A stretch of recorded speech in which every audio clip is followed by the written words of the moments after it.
Okay, ancient health. With your permission, let me have a little prayer before we start, shall we? Dear Lord in heaven, as we open up this marvellous book and look therein, we pray that we might discover things that are practical and helpful and faith-affirming. We ask in Jesus' name. Amen. Now, literally, if I was just to say to you, look, what do you think of when you think of Moses? What first comes to mind? Sorry? All right, the Nile and, the baby out of the bulrushes. What else? The Ten Commandments. Yes, this is what first comes to our mind when we think of this character of Moses. Of course, also, he was the author of the first 5 books of the Bible, wasn't he? But when you think of Moses, most people think about all those things, but hardly anyone has said that when they think of Moses, they think of the father of modern medicine, health and disease control.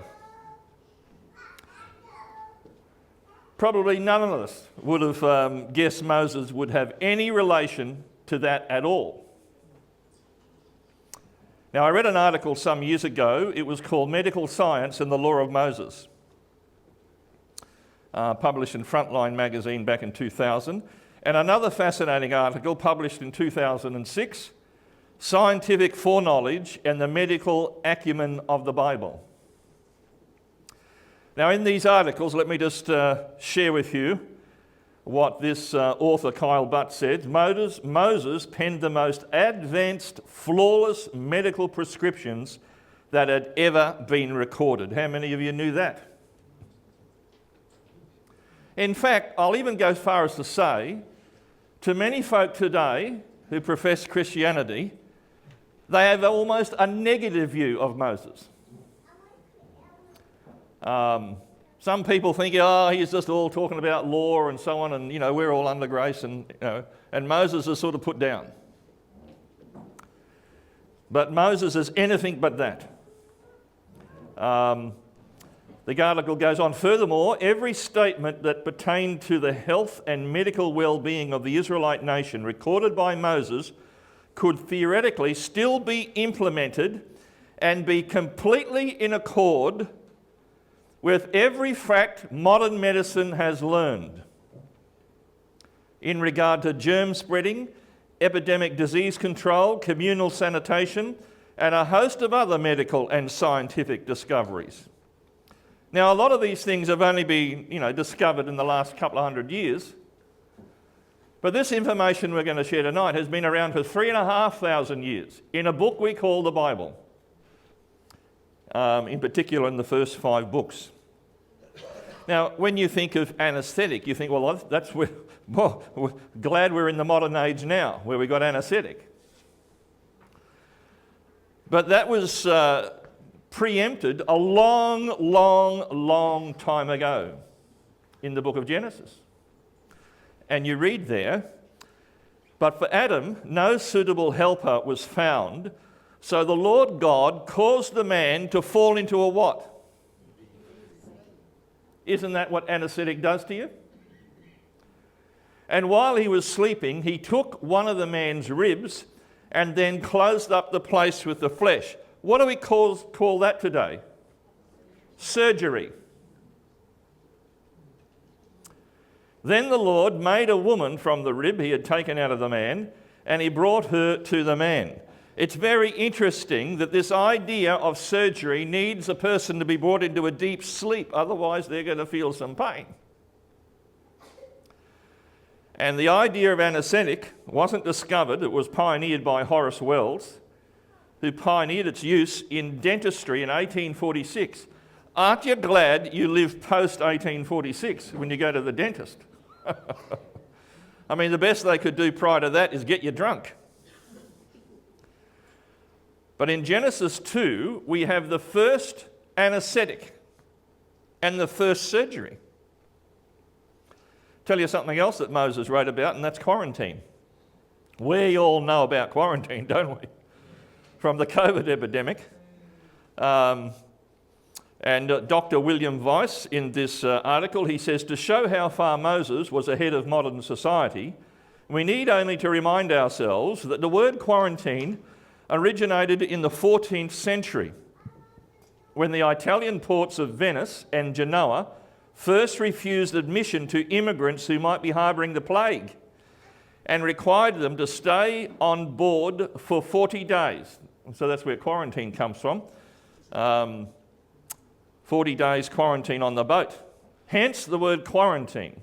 Even in the 17th and 18th centuries, leprosy spread over southern Europe until the principles of Moses were reenacted successfully. Quarantine. In fact, quarantine goes back to the 15th century, 3,500 years ago, time of Moses. Notice what it says here in Numbers. Send them outside the camp. This is someone who's been in contact with a dead body, someone who has been impure or infected with something. Send them outside the camp so they will not defile the camp. The Israelites did so. They sent them outside the camp, and they did just as the Lord had instructed Moses. And when they did just as the Lord had instructed Moses, disease was virtually non-existent in the camp of Israel compared to other nations. Now, another item, and a very important one, is sterilisation. I'll give a gift to anyone who can tell me who that man is.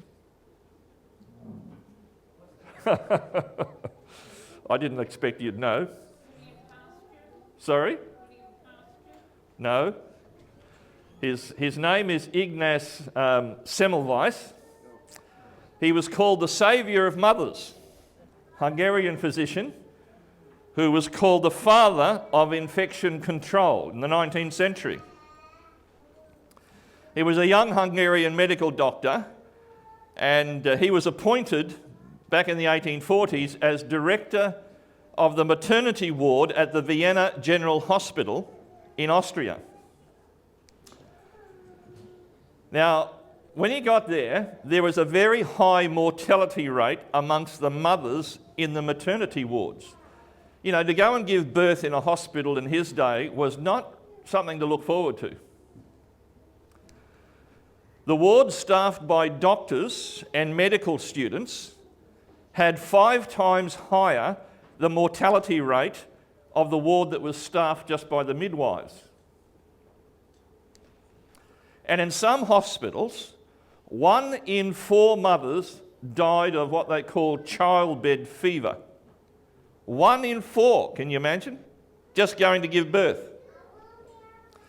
Now, in the hospital where Dr. Semmelweis practiced, mortality rates were reduced from 1 in 4 to 8 in 1,000, or 25% to less than 1%, by going to give birth in a hospital and being examined by doctors. Now, Semmelweis did everything he could that his medical brain could find out, why mothers were dying in the maternity ward so much higher than those staffed by midwives. Well, finally, after a very tedious process of trial and error, he finally found out what was happening. You see, the doctors and medical students would go down and they'd perform autopsies in the morning on the corpses. And then they would come up to the maternity ward and do pelvic examinations. No washing of the hands, just one to the other. Well, he came up with a very bright idea, a novel idea, that maybe the doctors should wash their hands after doing autopsies before examining the mothers in the maternity ward. Well, they called him out as insane. Crazy idea. Well, he ordered his staff to wash their hands and the instruments in a chlorine solution, and he suggested even that they should do it after examining every single patient. Now, you would think that the medical fraternity of the day would accept this discovery with applause and praise, because we all do it. It's all done today, right? All this hand washing, however, was too much trouble, and so they opposed Semmelweis, the medical fraternity, and they finally got rid of him. And the rejection he faced from the medical people of the day drove him mad, and he finally was committed to a mental asylum.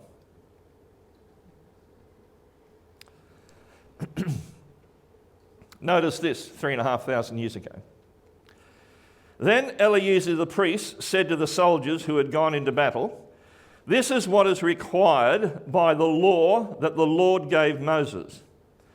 Gold, silver, bronze, iron, tin and lead, and anything else that can withstand fire must be put through the fire, and then it will be clean." Now, what's the modern word we use for that today?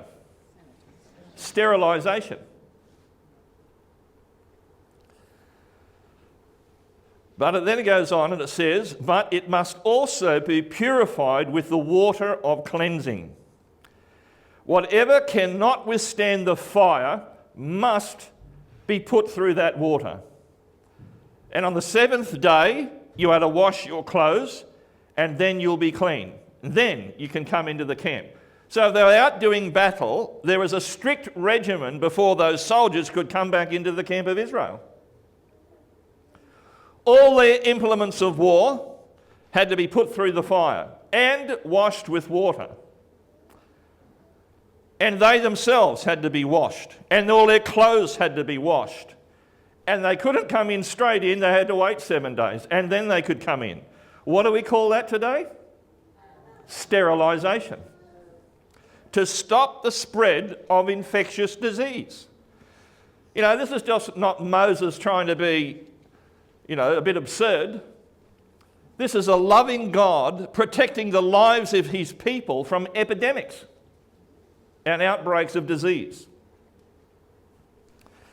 Now, there wouldn't be a doctor or surgeon alive today who does not first go through a rigorous scrubbing up before examining any patient. And every patient. I mean, we go to the hospitals today, there's there's everything anywhere. Sanitizer all over the place, right? What's it there for? Because they want to try to stop the spread of infectious disease. But all that was revealed to Moses 3,500 years ago. And sadly, I know of some people around who hold a Bible in their hands and they don't have much respect for Moses.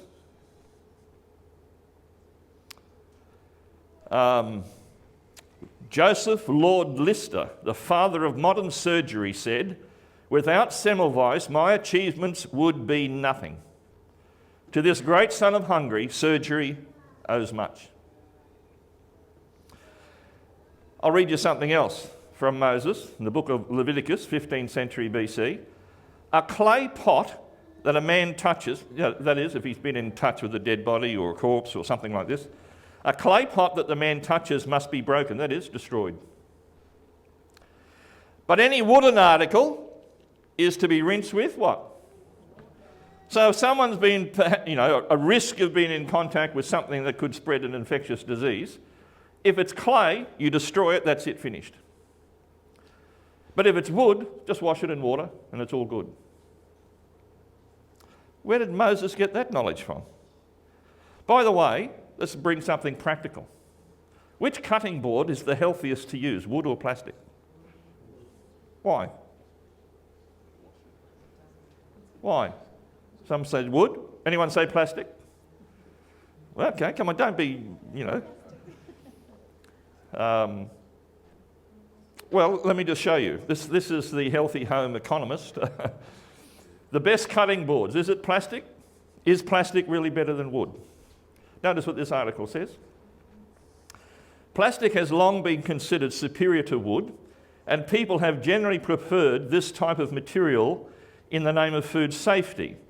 The prevailing wisdom is that plastic is less hospitable to bacteria and therefore would be safer.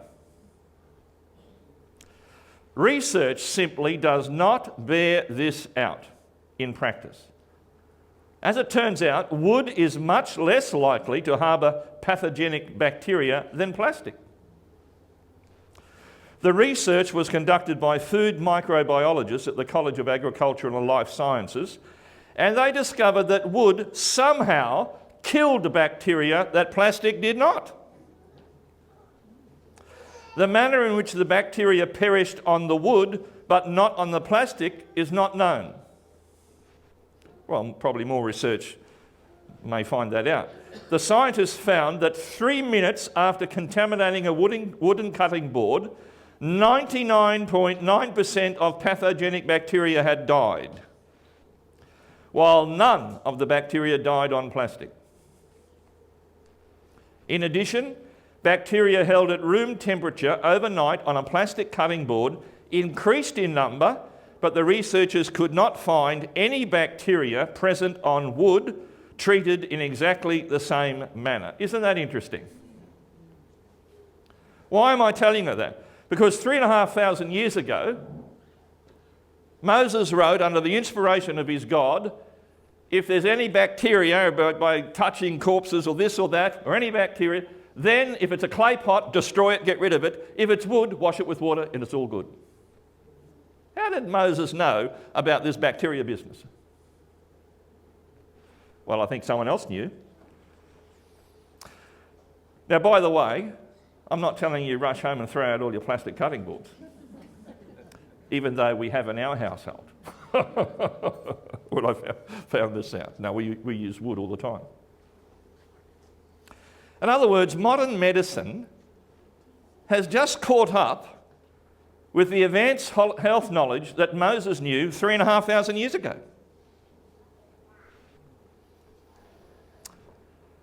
Dr. Weiss says, as a scientist, Moses rises above all other biblical characters because of his stupendous knowledge of public health and hygiene.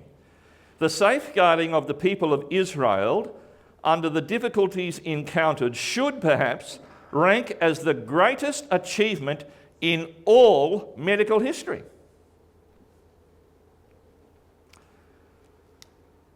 When's the last time some of you churchgoers went to church and you heard a message on the advanced health knowledge of Moses?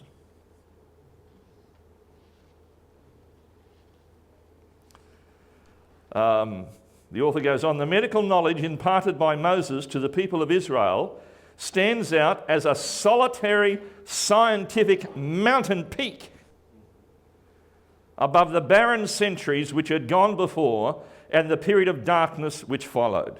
Moses, then, should be ranked not only with the great lawgivers of history, but also with the very great names in sanitary science. In safeguarding Israel from pestilence and communicable diseases, he was the first and the greatest of the hygienists. Where did he get his knowledge from? Yes, he was inspired of God himself, who wanted to preserve Israel as the healthiest people on earth. And had Israel followed all the instruction of Moses, they would have been the head and not the tail. They would have been so great that nations would have come to them, why are you such a healthy, great people? Tell us. When all the surrounding nations were falling over with disease and everything else. Tell you something else God revealed to Moses. This is a touchy one. I almost thought, shall I delete this today? You know, because it's okay learning about, sterilisation and quarantine and all this, but when you touch this subject, oops. All right? Fred Rosner, Jewish man, he was assistant dean and professor of medical medicine at the Albert Einstein College of Medicine. He has quite a few letters after his name. But this is what he wrote in his book, Medicine in the Bible and the Talmud. Although the Bible is not a medical text, its historical accounts, laws and precepts, and even its wording yield an abundant harvest of information concerning the structure of the human body, diseases, injuries, cures, and above all, preventative and sanitary procedures. He said, the material contained in some portions of the Pentateuch, the first 5 books, such as chapter 13 of the book of Leviticus, is so factual that even the sophisticated present-day student cannot help but be amazed at what he reads there. Especially the sanitary regulations of cleanliness and purity, such as prohibition against the consumption of blood and quarantines for infectious diseases, are unique and do not occur in the codes of the civilized nations of antiquity that surrounded the land of Israel. Now, God told Moses these words, and I believe they're as true as they were in the 15th century BC. They're as true today. And this is what God told Moses. If you listen carefully to the Lord your God and do what is right in his eyes, if you pay attention to his commands and keep all his decrees. In other words, there's a condition here, isn't there? If you listen, if you follow, then I will not bring on you any of the diseases I brought on the Egyptians, for I am the Lord who heals you. In other words, God gave advanced knowledge in medicine and health and prevention of disease. And if Israel will follow that instruction, they would not be suffering from all the diseases that the Egyptians were suffering from. So what diseases did the ancient Egyptians suffer from? Well, thanks to modern science, we know the answer to that question, because so many mummies have been dug up out of the tombs and put under the microscope. Mummy scans, this article says, show how heart disease was rampant in Egypt. Is it rampant today? Yeah.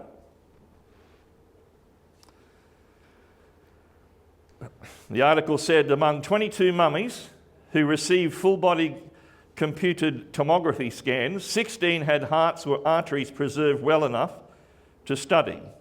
And of those, 9 had evidence of blockage from atherosclerosis.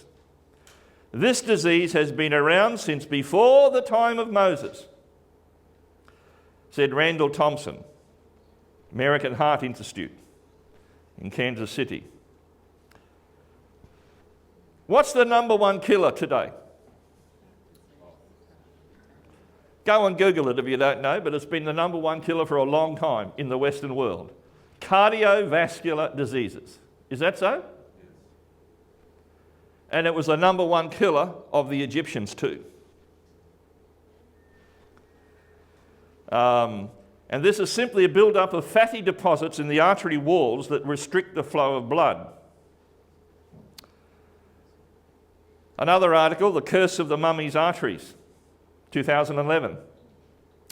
A team led by cardiologists has conducted the broadest and most detailed study yet of atherosclerosis, the hardening of the arteries that causes both strokes and heart attacks, among ancient Egypt's upper classes by performing CT scans on 52 of their mummies. And while it's the upper classes, because they're the ones that were wealthy enough to be preserved, and mummified.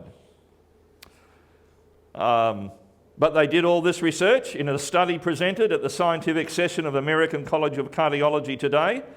The team found that 44 of the mummies still possessed identifiable cardiovascular tissue, and of these, 45% exhibited definite or probable hardening of the arteries. And then it went on to say, we were a bit surprised by just how much atherosclerosis we found on ancient Egyptians who were young. The average age of death was around 40. I dare say, if you compare the average age of death for the Israelite in the time of Moses compared to Egypt and every other country around them, the Israelites were living a lot longer. Why? They were paying attention to the instruction that God gave Moses to preserve their health. This article in New Scientist, Ancient Afflictions, Mummies got heart disease too. This is the Ebers Papyrus, supposedly written about 1500 BC. It contains the most extensive and best preserved record of ancient Egyptian medicine known, according to Wikipedia. It's 110 pages. It's over 20 metres long. It's a bit like the Isaiah scroll there, but just the Ebers papyrus. And it contains more than 700 treatments.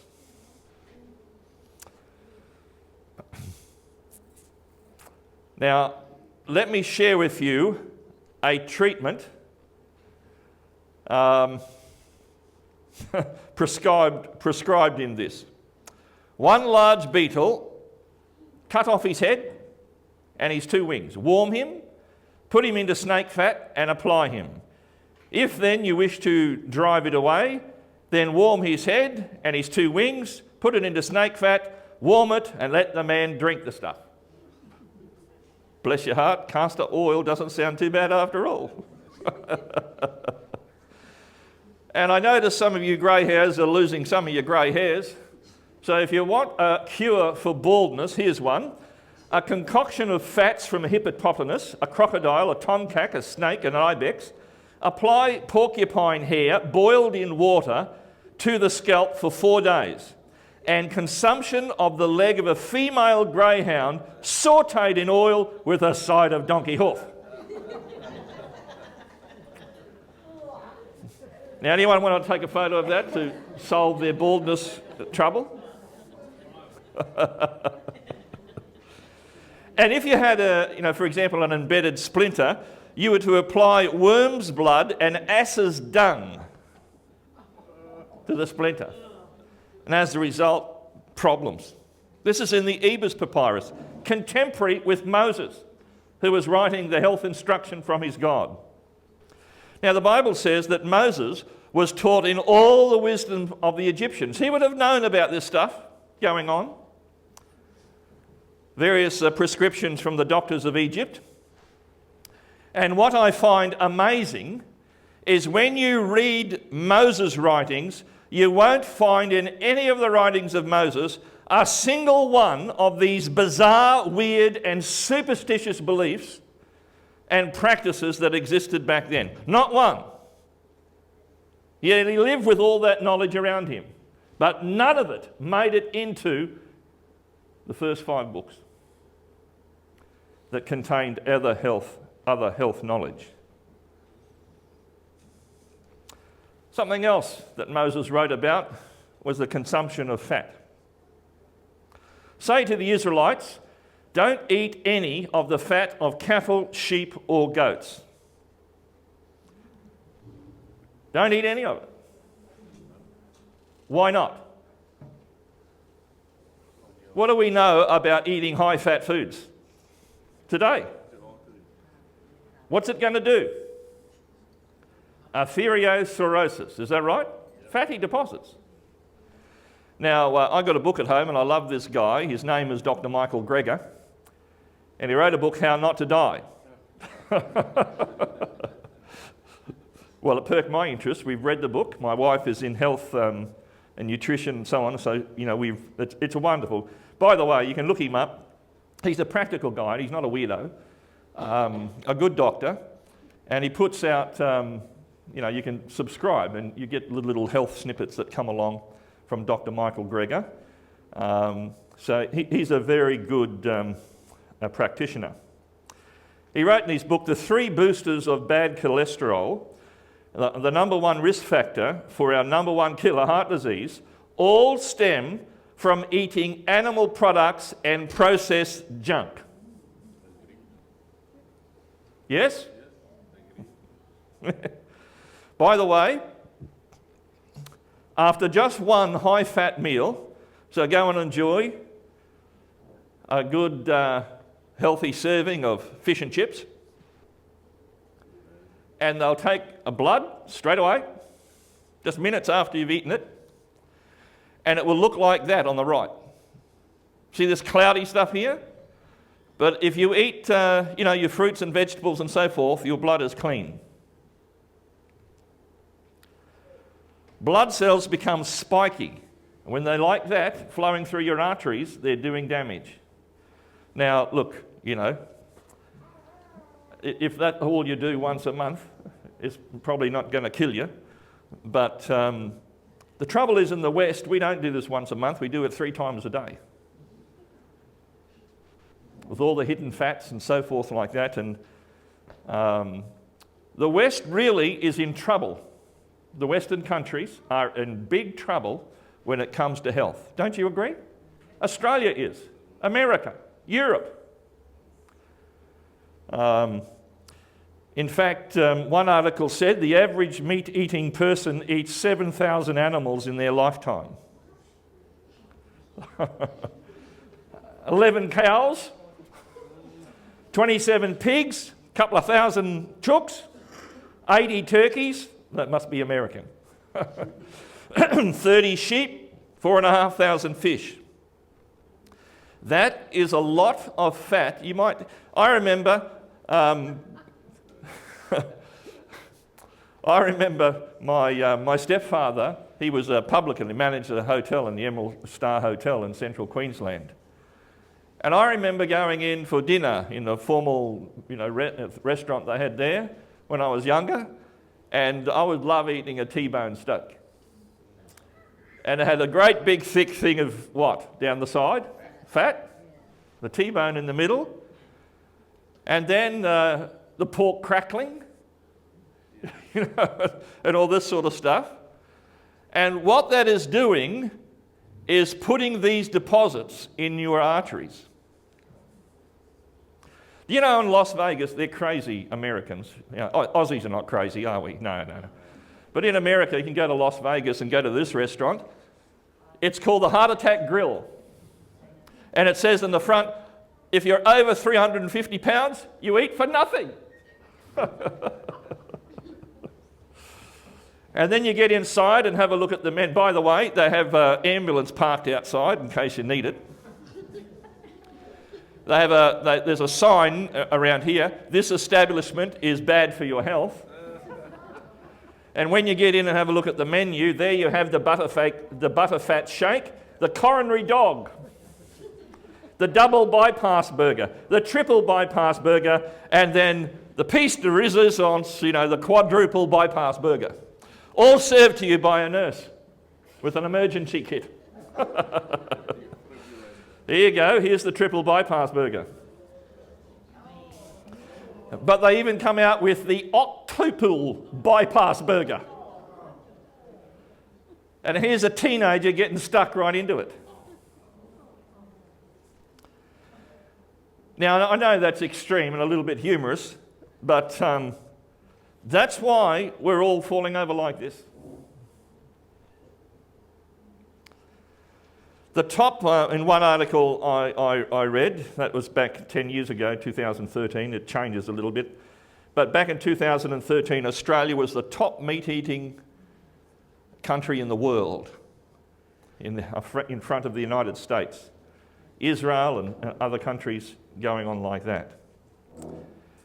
Now, Dr. Paul Dudley, Boston heart specialist back in the mid-20th century, it is conceivable that a few years from now, we medical men may repeat to the citizens of the United States that advice that Moses was asked by God to present to the children of Israel 3,000 years ago, namely, that you must eat no fat of the ox, the sheep, the goat. You may use it in any other way, but by no means eat it. Now, is God being just a prude? Or is he caring for people's health? What do you think? The Cancer Council in New South Wales put out an article, Meat and Cancer. The World Health Organization has classified processed meats, that's including ham, salami, bacon and frankfurts, as a Group 1 carcinogen, which means that there is a strong evidence that processed meats cause cancer. Red meat, such as beef, lamb and pork, has been classified as a probable cause of cancer, but that is a few years ago. I don't think I've got the date there, but I've seen articles come out from these councils now that are putting the other classification of meat, unprocessed meat, as a cause of cancer. In this article, eating meat increases cancer risk by up to 300%. That's 2012. The US Department of Health and Human Services, the Surgeon General's report on nutrition and health, the US Government Printing Office reported in 1988 that other population studies has found a strong association between animal protein consumption and increased incidence of cancers other than lymphoma. They found that increased animal protein consumption increased the risk of cancers of the breast, colon, prostate, kidney and the womb. If you step back and look at the data, it wrote, the optimum amount of red meat you should eat should be 0. This journalist said. In fact, he was a doctor, Walter Willett, chair of the nutrition department of the Harvard School of Public Health. The risk of colon cancer for women who eat red meat daily compared to those who eat it less than once a month is 250% greater, they said. Now, I'm not sure that God created man for us to live like this. But that basically is a humorous, but albeit too real, analysis of the Western diet today. No wonder God inspired Moses to write some principles about diet. In Genesis chapter 1, it says this, and I think, if you have an elite motor car that requires special fuel, you're not just going to put any fuel in it. Because the manufacturer knows it requires something special. Well, if God is the manufacturer of the human body, and he says we are fearfully and wonderfully made, then surely he has the knowledge of how our body can operate at its very best. And he gave this instruction after he just created man and woman. God said, I'll give you every seed-bearing plant on the face of the whole earth, and every tree that has fruit with seed in it. They'll be yours for food, and you will eat the herb of the field. What sort of food do you call that? What do you call it? Well, it's plant-based, isn't it? Plant-based. That is the optimum fuel that God told the parents of the human family to put in the human body. In other words, the Genesis plan was grains, fruit, nuts, legumes and vegetables to keep in optimum health. And what is every cancer council and every nutrition department all over the world telling the whole world today? What should you increase all the time? What? That. Isn't that right? Ever heard of Dan Buettner and the Blue Zones? Anyone heard of that? This came out in National Geographic back in 2005, The Secrets of Living Longer. He wrote a book called The Blue Zones. Zones in the world where people typically live healthy and over 100. The research showed that each group seemed to die young and at old age. So he identified 5 around the world. There was Okinawa in Japan, Sardinia in Italy, that's in the south of Italy, Icaria in Greece, Nicoya in Costa Rica, and guess where? Loma Linda in the western, middle of the United States. I'm interested in the Loma Linda because that's similar to Australia, right? The United States. And these folk over there ate a very high percentage of what was plant-based and a low percentage of what was fatty and other stuff like that. In fact, he wrote in the article, it says many, and these were Seventh-day Adventists, by the way. There's a high percentage of them in Loma Linda, California. Now, don't get all upset about, I'm not pushing churches or anything. I'm just saying these are a people group who eat a lot of plant-based food. They follow a vegetarian diet, and the health study shows that consuming fruits and vegetables and whole grains seem to be protective against a wide variety of cancers. In this article in the National Geographic, from 1976 to 1988, the National Institutes of Health funded a study of 34,000 Californian Adventists to see whether their health-orientated lifestyle affected their life expectancy and risk of heart disease and cancer. The study found that the Adventist habit of consuming beans, soy milk, tomatoes, other fruits lowered their risk of developing certain cancers. It also suggested that eating whole wheat bread, drinking 5 glasses of water a day, and most surprisingly, consuming 4 servings of nuts a week reduced their risk of heart disease. It found that not eating red meat had been helpful to avoid both cancer and heart disease, and in the end, the study reached a stunning conclusion. The average Adventist lived 4 to 10 years longer than the average Californian. That makes the Adventists one of the nation's most convincing cultures of longevity, and that's why he put them in the blue zones, one of the top 5 in the world. Here's one lady, she's over 100, and she's doing, look at this. This is another fellow. This fellow's name is Dr. Wareham. He's died now. He died at 104 after his 104th birthday. He was a cardiothoracic surgeon. He retired from surgery when he was 74, but he still assisted surgeons in the operating theatre until he was 95. He said, my mind is sharp. I still mow the lawn if I have any problems. I don't know what they are. Tell them I still feel like I'm 20. At 100.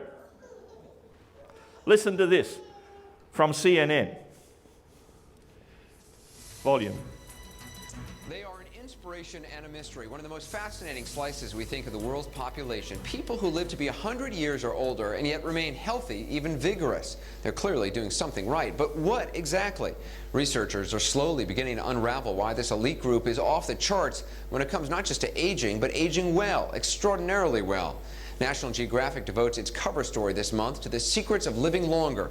The issue is now on newsstands, and Dan Buettner, who wrote the story, will be joining us later to answer your calls and your emails. He visited 3 corners of the world where people live the longest to find out exactly what they're doing and what lessons they have to teach us. Tonight we'll take you around the globe, retracing Dan's path. Along the way, you'll meet some remarkable people. We're pretty sure they'll change everything you thought you knew about what it means to be old, very old.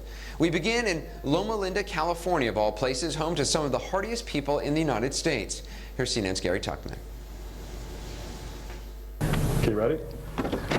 I think so. Marge Jatan renewed her driver's license in 2004. She was born in 1904. So I always drive slowly because I can get more mileage to my gas that way. Didn't you know that? I do know that. They're right. You're right. Well, not very many men do.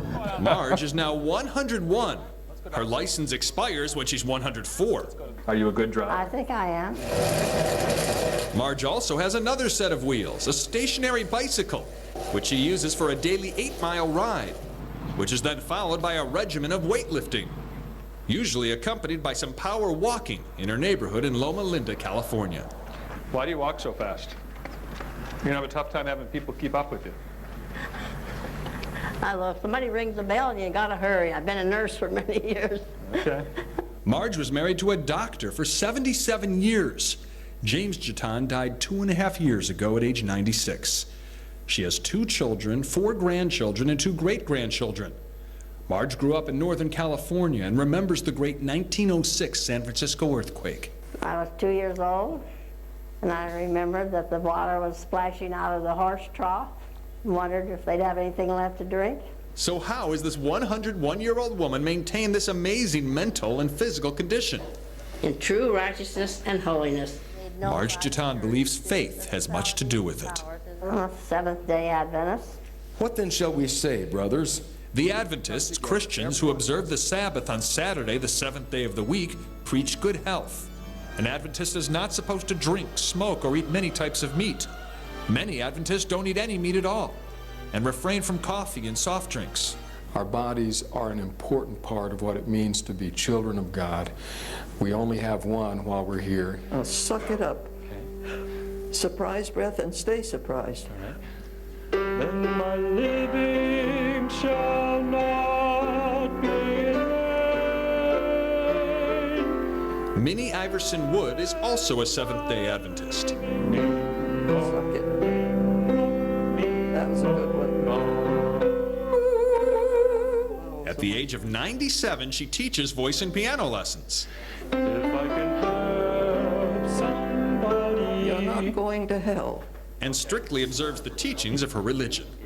When you are satisfied with what you're doing, you can relax and you can get a night's sleep. But if you're doing things that you shouldn't be doing, you lose sleep and you lose strength. There are about 14 million Seventh-day Adventists in the world, and this congregation in Loma Linda is the church's largest. About 40% of the people who live in this city are Seventh-day Adventists. And it appears they live longer than others. A National Institutes of Health study shows Seventh-day Adventists in California live 5 to 8 years longer than other Californians. That's why National Geographic magazine came here for the cover story titled The Secrets of Living Longer. That religious-based sense of purpose, I think, gave them a enthusiasm for life, something that propelled them into their older years. May your kingdom be established in our praises. The Loma Linda congregation is full of elderly people. So are exercise classes held in the town. I want to beat the retirement system, and the only way to beat it is to keep breathing. Have we had enough? And when you combine one's faith, one's community, along with a good, healthy diet and an exercise program, together, combined, can result in significant improvement of longevity. Marge Jatan is one other quality that leads to longevity, a good sense of humor. Not only do you not look 101, you don't look 91, you look about 81. Well, keep talking. Marge says it all comes back to faith and embracing every day. How does it make you feel that you've reached this age and are in the shape you are, such a good shape? I marvel at it. Marge and Minnie are very inspirational women. It's very nice to do such an inspirational story. And here's a good addition to it. 101-year-old Marge does a lot of volunteer work at the hospital, at her church, and last night, a civic group in Southern California gave her the Philanthropist of the Year award. And I will tell you, Anderson, I would like, if 4 decades from now, I'm in a position to win some type of award. She's remarkable. Yeah. Now, the China study was published in 2005 by Dr. Colin Campbell. Have you heard of this, the China study? Dr. Colin Campbell and Thomas Campbell. Sold over 2 million copies worldwide, has become one of America's best-selling books about nutrition. And this is what he said. People who ate the most animal-based foods got the most chronic disease. People who ate the most plant-based foods were the healthiest and tended to avoid chronic disease. These results could not be ignored. The findings show that heart disease, diabetes, and obesity can be reversed by a healthy diet. Other research shows that various cancers, autoimmune diseases, bone health, kidney health, vision and brain disorders in old age, like cognitive dysfunction and Alzheimer's, are convincingly influenced by diet. Dr. Campbell's message is as controversial as it is clear. The science behind these findings is clear and the results are unmistakable. We could, simply by changing our diet, dramatically reduce our risk of these major killers. And then we have Dr. Hana Kantalova, who wrote, a plant-based diet has the power not only to prevent heart disease, but also manage and sometimes even reverse it, something no drug has ever done. Diet and stress in vascular disease. The Journal of American Medical Association wrote, a vegetarian diet can prevent 97% of our coronary occlusions. Now, in other words, and I'm not, trying to put anything, on anybody, other than that the Bible has a lot of information that is practical for our health when it comes to these matters, and even diet. And might I suggest also that in Bible history there was a great event called a flood, a global flood. And it was after the flood that God gave permission to human beings that came out of the ark to eat clean meat as an emergency dietary provision. It was permitted, but it wasn't ideal. So, you come to the Exodus, 15th century BC. Israel had been captive for hundreds of years in Egypt, and when God led them out, do you know what he gave them to eat? Manna. Now, it was a versatile kind of a food, very nutritious, suitable for their desert lifestyle, but he didn't bring them out with all the flesh pots of Egypt and all the other things that they were used to while in Egypt. And as a result of that, the people got discontented with this manna that was given to them. And there was a rebellion. You can read the story in Numbers chapter 11. And there was a mixed multitude that were with them that came out from Egypt, who were among them, and they yielded, it says, to intense craving for what they had back in Egypt. And the children of Israel also wept and said, "Who will give us meat to eat?" Now, for whatever reason, God did not choose to give them meat to eat when he brought them out of Egypt. He gave them manna. And they rebelled and they said, "Well, we remember the fish which we ate freely in Egypt, the cucumbers, the melons, the leeks, the onions and the garlic. But now our whole being is dried up and there's nothing at all except this rotten manna." I mean, they didn't like it. Now, in the end, God acquiesced and said, "Well, if you want meat, I'll give you meat." And you know what happened? All these things flew in about 3 feet from the ground. Quails came in. And if you read the story, they could hardly wait till the thing was cooked. And it says, while the flesh was still between their teeth, here it is, it says, while the meat was still between their teeth, before it was chewed even, the wrath of the Lord was aroused against the people, and the Lord struck the people with a great plague. It just broke out because they were eating this food. And the place, it says, was named Kibroth-Hattaavah, which means graves of craving, because there they buried the people who had craved meat. Now look, don't shoot me, or don't say I'm not coming back to these meetings anymore. He's trying to tell us all to be a vegetarian or something. I'm not telling you that. I'm just telling you Bible history. And for that circumstance of bringing people out of Egypt, he did not want them to eat what they were eating in Egypt, because he cared for them and for their health, and he gave them what was best. But they didn't accept what was best. They wanted what was not best. And as a result, problems arose. And because of that rebellion, because Israel would not accept what God was trying to lead them to, he then had to tell Moses, look, I can't stop them. They want to eat meat. So look, I'll let them eat meat, but there's going to be a distinction between what they can eat and what they can't. And this is when God gave Moses the distinction between clean and unclean. It's in Leviticus 11 and Deuteronomy 14. "Speak to the children of Israel, saying, these are the animals which you may eat from all the animals which are on the earth. Among the animals, whatever divides the hoof, having cloven hooves and chewing the cud, that you may eat." So that includes what? The cow, sheep, goats, the pig? No. Why not? It's got a cloven hoof, hasn't it? But does it just chew the cud? No, it does not. It will chew anything. And I'm not going to get on to the reasons why. There are practical reasons why some of this was given. But in other words, a clean animal was given this sort of distinction, a cloven hoof and chews the cud, like a cow or a goat or a sheep. But the unclean would be things like the pig, because while it have a cloven hoof, it doesn't chew the cud.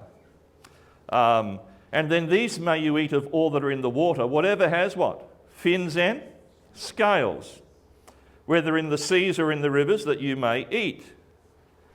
But all that's in the seas or in the rivers that don't have fins and scales, all that move in the water, or every living thing which is in the water, they are a what? An abomination.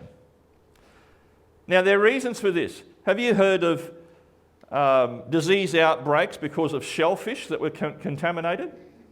You know, oysters. When I was in Sydney, all the time. Because they're filters. They absorb toxins from the sea and excrete clean water back into the sea. They're filters. And I don't think it's a good idea to be eating a filter that's full of gunk. So fins and scales was the rule there. In other words, all this other stuff was unclean. In other words, just reading through these first 5 books, you get the idea that there was the ideal food plan for man given in Genesis, but where that couldn't, circumstances couldn't permit that, then there was another plan of clean and unclean when circumstances didn't permit the first plan. But the third area was always not acceptable. Now we think that this is just an Old Testament thing. Oh, come on, Mark, we're in the New Testament. Now let's forget that rotten Old Testament and what Moses said. Well, I don't know whether there's much difference between my human frame and that of a Jew living in the 15th century before Christ. Do you? You think God just gave health principles to preserve health just for a few people back in the Old Testament? In fact, in the New Testament, Paul wrote, whether you eat or drink, or whatever you do, do all what? To the glory of God. Now, I gave up smoking, I gave up drinking. I knew I was eating myself to an early grave, and I gave up some bad habits. And I probably still got some bad habits to give up. My problem now at 64 is more exercise, because exercise is about as important as eating healthy. But I just want to encourage upon you to think about this carefully. Eating and drinking, when we sit at the meal table and go out to a restaurant, has something to do with giving glory to God, doesn't it? And I'm sure glad that these principles are there in the Bible for our benefit, not because God doesn't want us to have any fun, but because he wants us to be healthy and happy. In fact, Jesus said, I've come that they may have life, and they may have it what? Abundantly. But you're not going to have that if your arteries are clogged up, you're on 15 pills a day, and you end up in an early grave because you lived a rotten lifestyle. And it's never too late to change some bad habits, don't you think? Finally, and I think this is John who wrote the book of Revelation, but I think it's God behind John who says this, Beloved, I pray that you might prosper. Heaven wants you to prosper. And prosper in all things and be in what? Health, just as you're. In other words, there's a connection between spiritual health and physical health. If our body is clogged up and our brain fog and everything like this, we can't properly appreciate or understand spiritual truth. But God wants people to be happy, healthy, and holy. What do you say? And while it might confront some of us, God doesn't confront to embarrass or anything, but to help and bless. And we should go home and think about it. Lord, what can I do? What's one little step I can make towards being better in my health plan? And if you do that, God will lead you. Let's have a break. I've talked a bit too long.